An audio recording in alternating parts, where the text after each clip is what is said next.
Welcome to Charles Travels, where we meander through the stories that make America's landscape so rich and diverse. I'm your host, Charles, and I'm glad you're joining me today. As we embark on this journey together, let's find ourselves in the sun-kissed state of California, where a fascinating tale of adaptation and transformation has been unfolding among its smallest, yet most vibrant inhabitants. The hummingbirds. Imagine yourself standing in a lush garden, surrounded by the sweet scent of eucalyptus trees and the gentle hum of wings. This is the world of Anna's hummingbirds, native to Southern California, but now found as far north as the state's cooler regions. Their migration northward over the last century is a story of human influence on nature, where the profusion of hummingbird feeders has not only changed their range, but also altered them physically. Researchers have been studying this phenomenon, poring over annual bird surveys that date back to 1938, alongside census data and the spread of eucalyptus trees. But what's truly remarkable is how they used ads for hummingbird feeders in local newspapers as a proxy to track the prevalence of these feeders over time. It's a clever approach that highlights how human activities can inadvertently influence wildlife.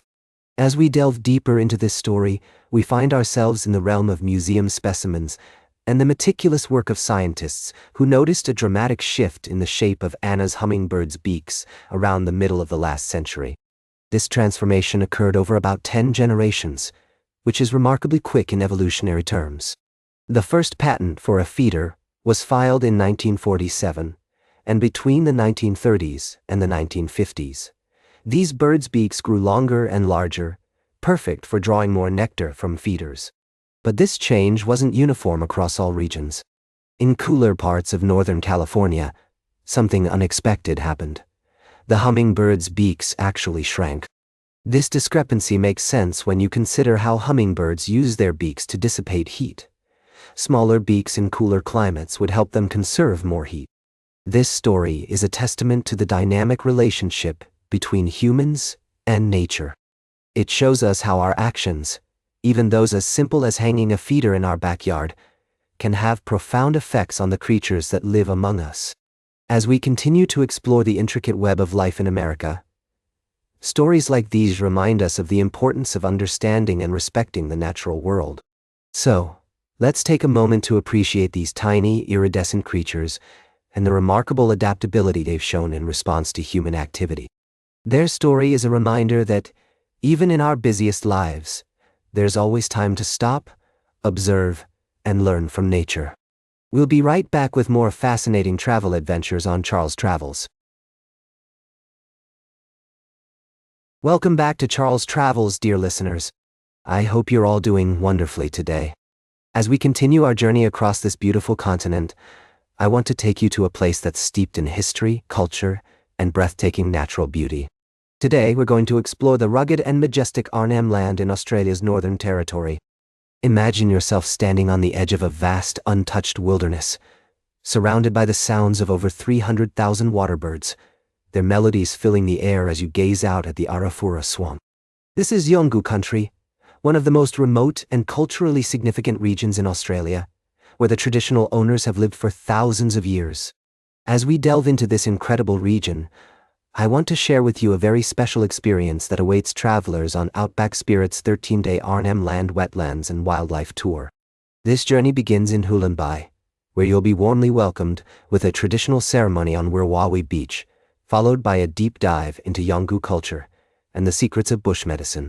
You'll have the privilege of visiting the renowned Buku Larngay Molka Art Center, where local artists create stunning works on bark and totem poles that are recognized internationally.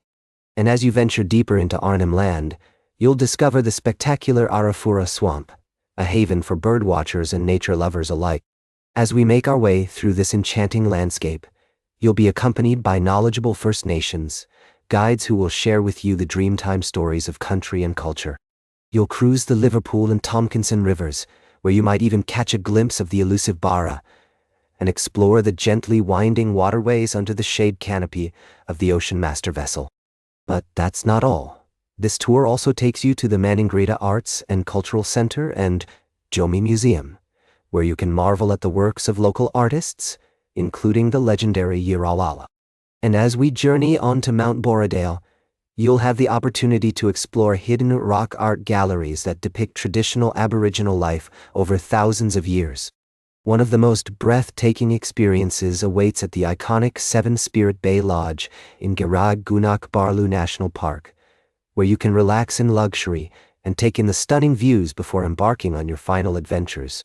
And as we conclude our time in Arnhem Land, you'll take to the skies for a scenic 45-minute flight across the Van Diemen Gulf into Darwin. If this incredible journey has piqued your interest, be sure to book your spot on the 2026 Arnhem Land Wetlands and Wildlife Tour before September 30th, 2025, to save up to $4,400 per couple. You can call 1888-222 or visit outbackspirittours.com for more information. As we wrap up this segment of Charles Travels, I hope you've been inspired by the beauty and richness of Arnhem Land. Stay tuned for our final story of the day, right here on Charles Travels. Welcome back to Charles Travels. As we wrap up today's journey, I want to take you to a place where innovation meets community. And that's the world of e-bike libraries. You might be wondering what an e-bike library is, but trust me, it's a game changer for many people. Imagine having access to a fleet of electric bikes, free of charge, to run errands, commute to work, or simply enjoy a leisurely ride around town.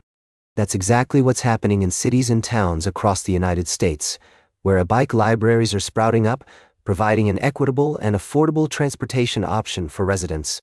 From Madison, Wisconsin, to Chapel Hill, North Carolina, these libraries are being strategically placed in or near lower-income communities, offering a free means of transportation to people who might struggle otherwise with bike share programs or car ownership. And the impact goes beyond just transportation. It's also about environmental sustainability, health, and mental well-being. As Arlie Greenwald, a former bike shop owner and YouTube influencer, pointed out, owning a car can cost a minimum of $8,000 a year. By providing free access to e-bikes, these libraries are helping to reduce the financial burden on individuals and families, making their lives more affordable and enjoyable. I love the story of the town of Carlisle, Pennsylvania, where an e-bike library is connected to a progressive halfway house called Tomorrow's Neighbors. The library provides e-bikes for temporary residents who might be commuting to jobs, looking for work, or simply in need of exercise or recreation. It's not only addressing a transportation need, but also helping to reduce recidivism. As Michael Gallegano, CEO of Shared Mobility, said, having free access to e-bikes is not a hard sell. But where the rubber meets the pavement is the community helping to organize these programs. And that's exactly what's happening. Communities are coming together to make transportation more accessible and equitable for all. So, as we conclude today's journey, I want to leave you with a sense of hope and inspiration. These e-bike libraries are a reminder that even small innovations can have a significant impact on people's lives. And who knows, maybe one day we'll see an e-bike library in every town and city across America. That's all for today's Charles Travels. Remember to like, share, and subscribe. And until next time, keep on traveling.